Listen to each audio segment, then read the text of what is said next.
Good morning, dear students. Welcome to this online lecture. I am Mr. Rahul Pawar. In today's lecture, we are going to start with the new topic of our syllabus. It is reconciliation of cost and financial accounts. It is a practical topic, and in this lecture, we are going to study what is the meaning of reconciliation statement. Then, after that, we will see what are the different reasons for preparing a reconciliation statement, and at the end of this lecture we will see the format of preparing the reconciliation statement. So let's start with this particular unit.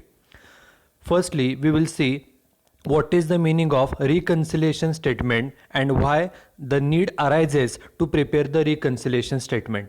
आजच्या या लेक्चरपासून आपण जो आपल्या सिलेबसमधील पुढील topic आहे ज्याचं नाव आहे reconciliation of cost and financial account हा टॉपिक सुरू करत आहोत. आणि या टॉपिकमध्ये आपण सुरुवातीला रिकन्सिलिएशन स्टेटमेंट म्हणजे काय, त्यानंतर रिकन्सिलिएशन स्टेटमेंट कशासाठी तयार करावं लागतं, का तयार करावं लागतं, आणि सर्वात शेवटी रिकन्सिलिएशन स्टेटमेंट तयार करण्याचा फॉर्मॅट काय आहे हे आपण सर्वात शेवटी त्यामध्ये पाहणार आहोत. First we will start with the what is the meaning of reconciliation statement. So we know that there are different types of businesses, and according to Companies Act and according to Income Tax Act, it is compulsory for the business to maintain the financial records compulsorily.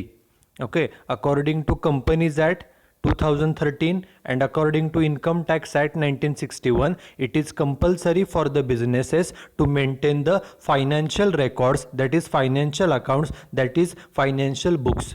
कोणत्याही बिझनेसला, त्या बिझनेसचं कोणत्याही कंपनीला financial records maintain करणं हे कायद्याप्रमाणे बंधनकारकच आहे. Every company has to maintain the financial records compulsorily, but it is totally optional for the company to maintain the cost accounting records. परंतु कॉस्ट अकाउंटिंग रेकॉर्ड सर्व कंपन्यांना कंपल्सरी अजिबात नाही. For certain companies, for specific companies it is compulsory to maintain these cost records, but for majority of the companies it is not compulsory to maintain the cost accounting records. Majority companies ना cost accounting चे records maintain करणं, cost books maintain करणं हे बंधनकारक नाही. Only compulsion is to maintain the financial records. फक्त financial records जे आहेत, फायनान्शियल बुक्स ऑफ अकाउंट्स आहेत ते मेंटेन करणं कंपल्सरी आहे. And cost accounting records maintain करणं it is not compulsory, okay, for the companies. But what happens if the companies maintains both the books of accounts. जर एखाद्या कंपनीनं, if any company wants to maintain both set of books of accounts, जर एखाद्या कंपनीला असं वाटलं की आपण फायनान्शियल बुक्स पण मेंटेन करावे आणि कॉस्ट बुक्स पण मेंटेन करावे, असं जर एखाद्या कंपनीला वाटत असेल, then that particular company can maintain both the set of books of account. तर ती कंपनी दोन्हीही बुक्स ऑफ अकाउंट जे आहेत, मग फायनान्शियल बुक्स ऑफ अकाउंट्स असतील किंवा कॉस्ट बुक्स ऑफ अकाउंट्स असतील, कॉस्टिंग रेकॉर्ड असेल, हे दोन्हीसुद्धा एका वेळेला मेंटेन करू शकतं.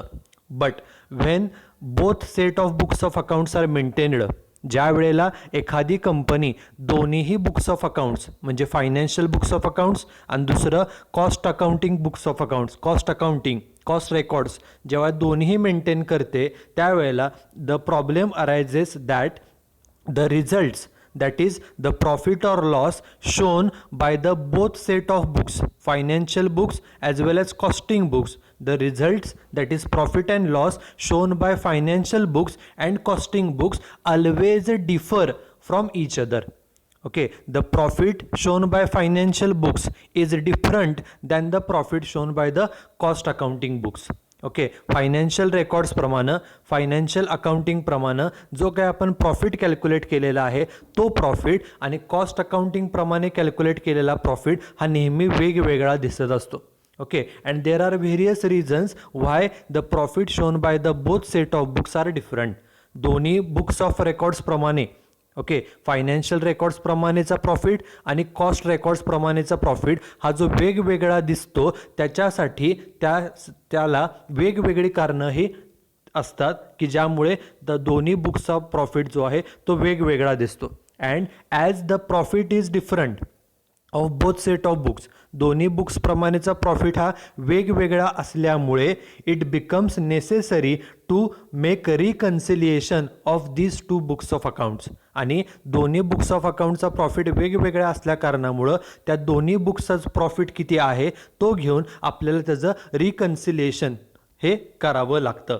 आणि हे जो प्रॉफिट वेगवेगळा येतो त्याला कारणं काय असतात, what are the different reasons or why the profit of both set of books are different.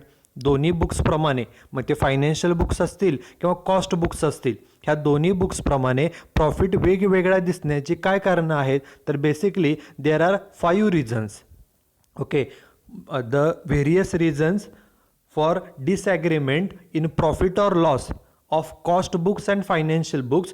The reasons are classified into 5 categories. ओके, फायनान्शियल बुक्स प्रमाणेचा आपला प्रॉफिट आणि कॉस्ट बुक्स प्रमाणेचा असलेला प्रॉफिट हा जो वेगवेगळा येतो त्याच्यासाठी जी काय वेगवेगळी कारणे आहेत, रिझन्स आहेत, ते reasons are classified into 5 categories. त्याला आपण ABCDE अशा 5 कॅटेगरीज त्या केलेल्या आहेत. The first category is, the first reason is certain items are shown only in the financial accounts, that is in financial books. काही एक्सपेन्सेस, काही इन्कम्स असे आहेत, there are certain expenses, there are certain incomes which are recorded only in the financial books. Okay, they are not recorded in the cost books. ते काही खर्च आणि काही incomes असे आहेत की ते फक्त फायनान्शियल बुक्समध्येच रेकॉर्ड केले जातात, कॉस्ट बुक्समध्ये ते रेकॉर्ड केले जात नाहीत, फक्त फायनान्शियल बुक्समध्येच ते रेकॉर्ड केले जातात. Okay, and what are these expenses, what are these income, असे खर्च कोणते किंवा इन्कम्स कोणते की जे फक्त फायनान्शियल बुक्समध्येच रेकॉर्ड होतात, कॉस्टमध्ये रेकॉर्ड होत नाही. तर for example, first, loss on sale of asset, loss on sale of investment. Suppose if we sell any asset or any investment during the year and if we incur any loss, okay, आपण एखादी asset विकून, investment विकून जर आपल्याला तोटा झाला तर that particular loss is recorded in the financial books. तो फक्त फायनान्शियल बुक्समध्ये रेकॉर्ड होतो, कॉस्ट बुकमध्ये रेकॉर्ड केला जात नाही. म्हणजे खर्च किंवा तोटा जो झालेला आहे तो फक्त एकाच बुक्समध्ये रेकॉर्ड केला, दुसऱ्या बुक्समध्ये रेकॉर्ड केला नाही. त्यामुळं एका ठिकाणी रेकॉर्डिंग झालं आहे, दुसऱ्या बुक्समध्ये रेकॉर्डिंग झालेलं नाही, ॲटोमॅटिकली दोन्हीचा प्रॉफिट हा वेगवेगळा येणार आहे. Then third point is discount on issue of shares or debentures. Okay, whenever the company issues shares or debenture, sometimes they have to give discount to the people. Okay, and whatever is the discount on shares or discount on debenture is a loss. हा एक प्रकारचा loss असतो. This loss is also recorded only in the financial books. तो फक्त financial बुक्समध्ये record केला जातो. Next is interest on bank loan. Okay, if we take any loan from a bank, then we have to pay interest to bank regularly. Okay, this interest is our expenses. It is recorded only in the financial books, not in the cost books. Next is interest on debentures. When the company issues debentures and collects money, then the company has to pay interest to the debenture holders at the end of the year at the specific rate. Interest rate. Okay, interest paid to debenture is also an expenditure. It is only recorded in the financial books. Next one is cost of issue of shares or debenture. Okay, if company incurs certain expenses for issuing the shares or debentures, shares किंवा debenture विकण्यासाठी जर काय खर्च आला तर तो खर्च सुद्धा फक्त फायनान्शियल बुक्समध्ये रेकॉर्ड केला जातो, कॉस्ट बुक्समध्ये रेकॉर्ड केला जात नाही. Then other expenses like fines and penalties. आपल्याला एखादा फाईन भरावा लागला, पेनल्टी, दंड भरावा लागला, डोनेशन्स आपण पेड केलं, इन्कम टॅक्स पेड केला, ओके, शेअर होल्डर्सचा डिव्हिडंड पेड केला, रिझर्वला काही पैसे ट्रान्सफर केले, all these expenses, all these appropriations are recorded only in the financial books. हे जे काही वेगवेगळे खर्च आहेत, डोनेशन दिलं, फाईन भरला, पेनल्टी पेड केली, इन्कम टॅक्स पेड केला, हे जे काही खर्च आहेत किंवा शेअर होल्डरला डिव्हिडंड पेड केला, it is an appropriation of profit. प्रॉफिटमधूनच आपण डिव्हिडंड पेड करतो, प्रॉफिटमधूनच आपण रिझर्वला काही रक्कम ट्रान्सफर करतो. Okay, plus for example goodwill or preliminary expenses return of during the year. आपण आपलं जे गुडविल आहे, प्रिलिमिनरी एक्सपेन्सेस आहे किंवा अंडर रायटिंग कमिशन आहे, ते जर राईट ऑफ केलं असेल, okay, these expenses are recorded only in the financial books. They are not recorded in the cost books. हे जे खर्च आहेत हे खर्च फक्त फायनान्शियल बुक्समध्ये रेकॉर्ड केले जातात. आणि साहजिक आहे, जर फायनान्शियल बुक्समध्येच फक्त खर्च रेकॉर्ड केले जातात, कॉस्ट बुकमध्ये हे खर्च दाखवलेच जात नाहीत, automatically the profit shown by both the books, financial books and cost books will be different. काही खर्च फक्त फायनान्शियलमध्येच रेकॉर्ड होत आहेत, कॉस्ट बुक्समध्ये ते खर्च रेकॉर्डच केले जात नाही आहेत. ॲटोमॅटिकली काय होणार आहे, तर दोन्ही बुक्सप्रमाणेचा जो काय प्रॉफिट आहे तो वेगवेगळा दिसणार आहे, because the certain expenses are recorded only in the financial books. Take another 3 examples. These are the incomes. For example, rent received, transfer fee received, interest received, dividend received. All these are the incomes. Okay, and these incomes are also recorded only in the financial books. They are not recorded in the cost books. Okay, financial बुकमध्ये आपल्याला व्याज मिळालं, dividend मिळाला, rent मिळालं, fee मिळाली, हे सगळे income financial बुक्समध्ये record केले जातात, ते कॉस्ट बुक्समध्ये रेकॉर्ड केले जात नाहीत. कारण in cost books we record only those expenses, only those incomes which are related to goods and which are related to production activity. Okay, आपण कॉस्ट बुक्समध्ये कोणते खर्च आणि कोणते इन्कम रेकॉर्ड करतो, तर जे खर्च आणि जे इन्कम प्रोडक्शनशी रिलेटेड आहेत, जे खर्च जे इन्कम गुड्सशी रिलेटेड आहे, only those expenses and incomes are recorded in the cost books. तेवढेच फक्त खर्च आणि इन्कम कॉस्ट बुक्समध्ये रेकॉर्ड केले जातात. Okay, so this is the first reason why the profit shown by cost books and financial books are different. Cost बुक्सप्रमाणे आणि financial बुक्सप्रमाणे आपलं profit वेगवेगळा काय येतो, त्याचं हे पहिलं कारण आहे. The first reason is certain items are shown only in the financial account. काही खर्च फक्त फायनान्शियल अकाउंट्समध्येच म्हणजेच फायनान्शियल बुक्समध्येच रेकॉर्ड केले जातात. This is first. Now this is second. This is B. Certain items are shown only in cost accounts, that is in cost books. Okay, there are very few items which are recorded only in the cost books and they are not recorded in the financial books. असे ठराविकच खर्च आहेत की जे खर्च फक्त cost बुक्समध्ये record केले जातात, फायनान्शियल बुक्समध्ये रेकॉर्ड केले जात नाही. They are very few. For example, interest on own capital though it is not paid. Okay, whatever the capital provided by the owner to the business. Okay, बिझनेसमनचं जे काय capital असेल, ओनरचं जे काय capital असेल, त्या कॅपिटलवरती जे काय इंटरेस्ट आहे, okay, according to income tax act, okay, the business should not pay interest on capital to its owner. आपण 11th-12th मध्ये शिकलोय की interest is paid, but according to income tax act 1961 the owner is not entitled to get interest on capital from the business, and if the business gives interest on capital then it is totally disallowed.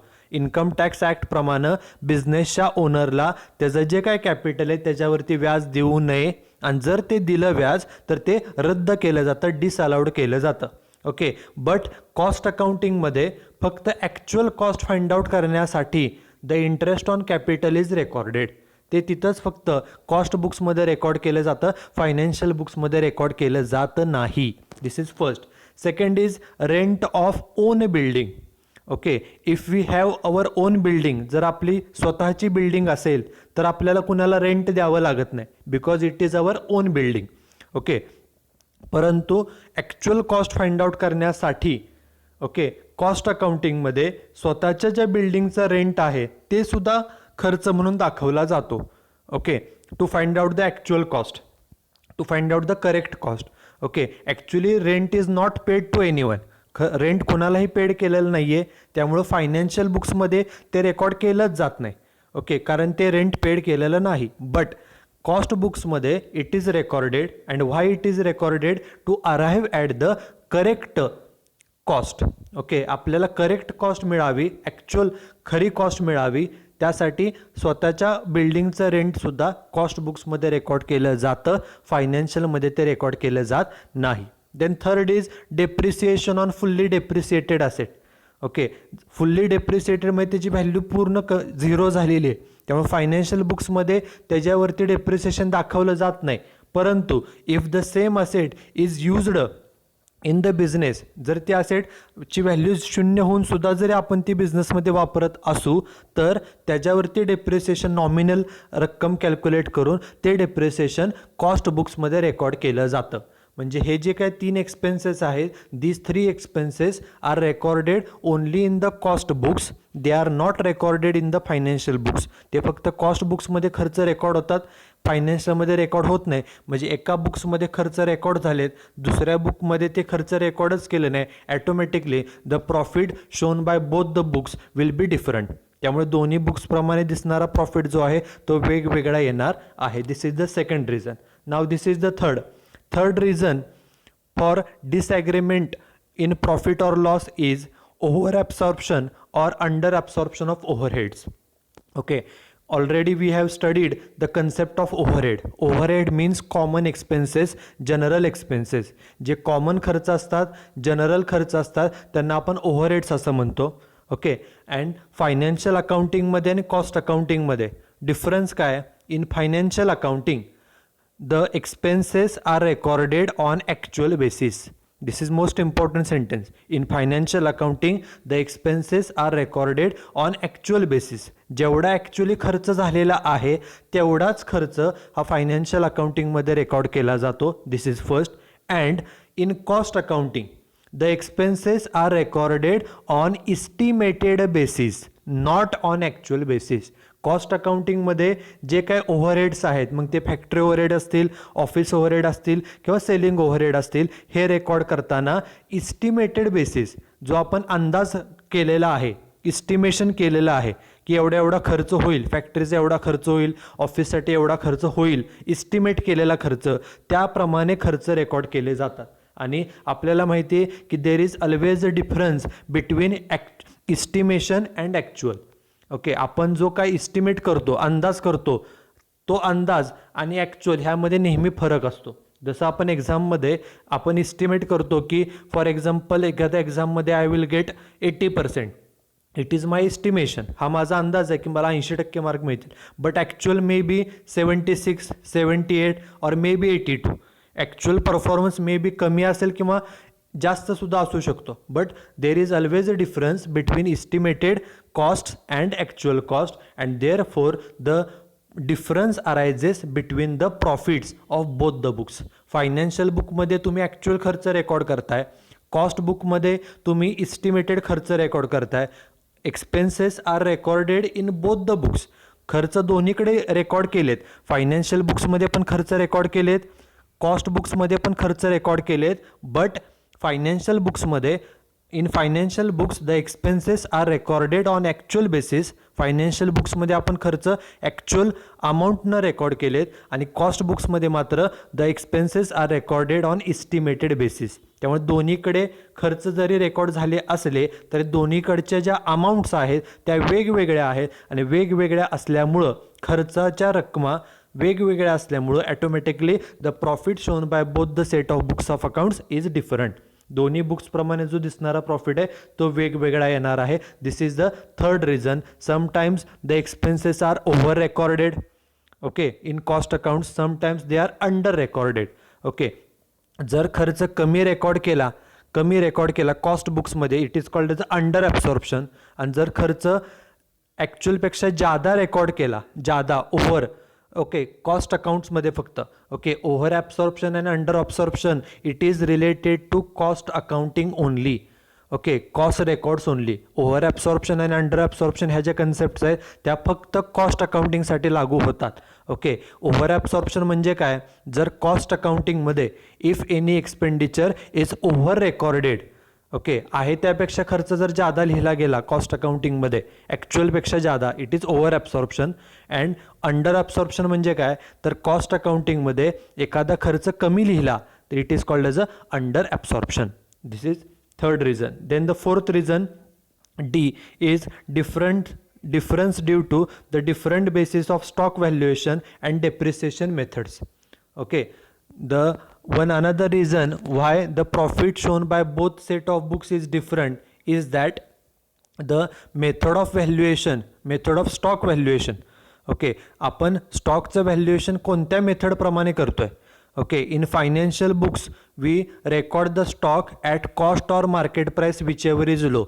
Okay, that we have studied right from 11th standard. आपण 11वीपासून शिकलोय closing स्टॉकचं valuation करताना cost price or market price whichever is low याप्रमाणे केलं जातं financial बुक्समध्ये. But cost बुक्समध्ये, कॉस्ट अकाउंटिंगमध्ये the closing stock is valued at cost price only. Okay, closing स्टॉकचं व्हॅल्युएशन कॉस्ट प्राईसनंच केलं जातं. त्यामुळं दोन्ही बुक्समध्ये स्टॉक व्हॅल्युएशनच्या पद्धती वेगळ्या असल्यामुळं प्लस डेप्रिसिएशनच्या मेथड्स जर आपण वेगवेगळ्या फॉलो केल्या तर ॲटोमॅटिकली डेप्रिसिएशनच्या अमाऊंट दोन्ही बुक्समध्ये वेगवेगळा रेकॉर्ड होईल. प्लस क्लोजिंग स्टॉकची अमाऊंटसुद्धा वेगवेगळे असेल. ॲटोमॅटिकली आपला जो प्रॉफिट आहे फायनान्शियल बुक्सप्रमाणे आणि कॉस्ट बुक्सप्रमाणे it will be also different. This is the fourth reason. And last reason, fifth reason for disagreement in profit or loss is errors, means mistakes made in cost records or in financial records or in both. Okay, आपण जर accounting करताना financial बुक्समध्ये काय चुका झाल्या किंवा cost अकाउंटिंगमध्ये काय चुका झाल्या, मिस्टेक्स झाल्या, एरर झाले किंवा दोन्ही बुक्समध्ये जर काय मिस्टेक्स झाल्या, suppose any expenditure is over recorded or suppose any expenditure is not recorded or any income is not recorded or it is over recorded. Okay, or it is recorded at a wrong amount. Okay, चुकीच्या रकमेला तुम्ही खर्च लिहिला, खर्च आहे त्यापेक्षा जास्त लिहिला, इन्कम कमी लिहिलं, इन्कम जादा लिहिलं. Okay, these are the different mistakes, these are the different errors. And if such errors are made in financial books or in cost books or in both set of books, then automatically the profit shown by both set of books of accounts will be different. जर आपण accounting करताना financial बुक्समध्ये किंवा cost बुक्समध्ये जर खर्च record करताना, income record करताना जर काही एरर्स केल्या, चुका केल्या, ॲटोमॅटिकली आपला प्रॉफिट जो आहे तो दोन्हीचा वेगवेगळा दिसणार आहे. This is the fifth and last reason for disagreement in profit or loss. Financial बुक्सचा आणि कॉस्ट बुक्सचा जो प्रॉफिट वेगवेगळा दिसतो त्याच्यासाठी जी काय पाच कारणं आहे, these are the 5 reasons. Okay, now we will start with the last point of this lecture, that is preparation of reconciliation statement. Okay, how this particular statement is prepared and what is the format of reconciliation statement. Okay, this statement or the preparation of this particular statement is more or less similar to the preparation of bank reconciliation statement. Okay, you have already studied how to prepare a bank reconciliation statement. Okay, you have studied this topic in the 11th और 12th standard. तुम्ही 11वी-12वीमध्ये bank reconciliation statement पाहिलेला आहे. Okay, त्यामध्ये एकतर कॅशबुकचा balance दिला जातो किंवा पासबुकचा दिला जातो आणि त्याच्यावरून आपल्याला दुसऱ्या बुकचा प्रॉफिट हा दुसऱ्या बुकचा बॅलन्स हा फाइंड आउट करायचा असतो. ओके, इन धिस केस आपण इथं काय करतोय तर आपल्याला एक्झाम्पल देताना whenever we are given example on this particular topic. Okay, for either we are given the profit as per financial accounts or profit as per cost accounts. आपल्याला सुरुवातीला financial books प्रमाणे प्रॉफिट दिला जातो किंवा cost books प्रमाणेचा profit किती आहे तो दिला जातो. सपोज आपल्याला फायनान्शियल बुक्स प्रमाणेचा प्रॉफिट दिला, फायनान्शियल बुक्सप्रमाणेचा प्रॉफिट जर दिला तर आपल्याला कॉस्ट बुक्सचा प्रॉफिट हा फाइंड आउट करायचा असतो. एका बुक्सचा प्रॉफिट देतात, त्याच्यावरून दुसऱ्या बुक्सचा प्रॉफिट किती तो आपल्याला फाइंड आउट करायचा असतो. किंवा सपोज कॉस्ट बुकचा प्रॉफिट दिला तर फायनान्शियल बुकचा प्रॉफिट किती तो आपल्याला फाइंड आउट करायचा असतो. और आपल्याला दोन्ही पण प्रॉफिट देतात. ओके, आणि दोन्ही प्रॉफिट वेगवेगळ्या जे प्रॉफिट्स आहेत, अमाऊंट्स आहेत त्याच्यासाठी कोणकोणते रिझन्स आहेत ते सर्व रिझन्स दिलेले असतात. आपल्याला फक्त काय करायचं आहे, एक ओपनिंग प्रॉफिट घ्यायचा. ओके, ज्या काही आपल्याला ॲडजस्टमेंट्स दिलेल्या आहेत त्यातील काही ॲडजस्टमेंट ॲड होतात, काही ॲडजस्टमेंट लेस केल्या जातात आणि त्याच्यावरून we have to prepare the reconciliation statement. Okay, so whenever the example is given on preparation of reconciliation statement, we are given the profit as per financial accounts or profit as per cost accounts at the starting point. सुरुवातीला आपल्याला financial books प्रमाणे किंवा cost books प्रमाणेचा profit देतात. Okay, आणि जो सुरुवातीचा profit आहे it is called as a base profit. त्याला आपण बेस मानायचा असतो. ओके, त्याला बेस मानून मग आपल्याला पुढे एक्झाम्पल सॉल्व करावं लागतं आणि जे काही रिझन्स आपल्याला दिलेले आहेत दोन्ही बुक्सचे प्रॉफिट वेगवेगळे येण्यासाठी reasons are given in the example. Okay, ते रिझन जे आहे त्याच्यावरून आपल्याला ते रिझन फाइंड आउट करून ते रिझन जे दिलेलं आहे ते रिझन आणि आपलं ओपनिंग प्रॉफिट ह्याचं कंपॅरिझन करून त्याचा इफेक्ट एकतर तो ॲडमध्ये केला जातो किंवा तो लेसमध्ये केला जातो. Okay, and after making the adjustment we have to find out the profit or loss as per the other set of books. जर सुरुवातीला फायनान्शियल बुक्सचा प्रॉफिट असेल तर सर्वात शेवटी कॉस्ट बुक्सचा प्रॉफिट येईल. और सुरुवातीला जर कॉस्ट अकाउंटिंग प्रमाणेचं प्रॉफिट असेल तर सर्वात शेवटी फायनान्शियल अकाउंटिंग प्रमाणेचं प्रॉफिट येईल. And this is the general format of reconciliation statement. Reconciliation स्टेटमेंटचा हा फॉर्मॅट आहे. 3 कॉलम एकूण तयार केले जातात. First column is particular, second column is amount in rupees, third column is amount in rupees. सुरुवातीला प्रॉफिट ॲज पर जो financial किंवा कॉस्ट प्रमाणे दिलेला आहे तो सुरुवातीला ओपनिंग प्रॉफिट घ्यायचा, अमाऊंट त्याची आउटर कॉलमला घ्यायची. त्याच्यानंतर हेडिंग द्यायचं ॲड, ओके, अंडरलाईन करायचं त्याला, आणि त्याखाली आपल्याला जे काही ट्रान्झॅक्शन्स त्यांनी दिलेले आहेत, ओके, त्या ट्रान्झॅक्शन्स रीड करून आणि ओपनिंग प्रॉफिट काय आहे ते पाहून आपल्याला ती ट्रान्झॅक्शन ॲड करायची का लेस करायचे हे आपल्याला डिसाईड करायचं आहे. That we are going to study in the next lecture. Okay, how to prepare the reconciliation statement, okay, which transactions are added, okay, which transactions are subtracted, what is the procedure, okay, to decide whether to add or less. Okay, कोणती transaction add करायची कोणती transaction लेस करायची त्याची procedure काय ते कसं ठरवायचं ते आपण पुढच्या लेक्चरमध्ये पाहणार आहोत. आपल्याला जनरली 5, 6, 7 ट्रान्झॅक्शन दिले जातात. त्यापैकी काही ॲड होतात त्याची अमाऊंट पहिल्या कॉलमला येईल, काही लेस होतात ते लिहून त्याची अमाऊंट पहिल्या कॉलमला घ्यायची, जे काय ॲड आहेत त्याची बेरीज बाहेर घ्यायची, लेसची जे काय अमाऊंट आपण फर्स्ट कॉलममध्ये लिहिलेले आहे त्याची टोटल बाहेर घ्यायची. And after that we can find out the profit or loss as per the other set of books of accounts. Okay, आपल्याला ओपनिंग प्रॉफिट जो दिलेला आहे त्याच्यावरून आपण क्लोजिंग प्रॉफिट फाइंड आउट करू शकतो. ऑब्जेक्टिव्स क्वेश्चनसाठी this topic is very important. Okay, आपल्याला एक ओपनिंग प्रॉफिट दिला जाईल, एखादी ट्रान्झॅक्शन दिली जाते, ओके, आणि विचारलं जातं की whether it will be added or subtracted. Okay, opening profit दिला आणि ट्रान्झॅक्शन दिली आणि त्याच्यावरून विचारलं जातं की ही ट्रान्झॅक्शन ॲड केली जाईल का लेस केली जाईल. Okay, for that purpose you have to attend the next lecture. Okay, in the next lecture we will start directly with the example number 1. So that's it for today's lecture. In today's lecture we have studied the meaning of reconciliation statement. Secondly, we have seen the various reasons for disagreement in profit or loss, and just we have seen the format of reconciliation statement. So thank you very much.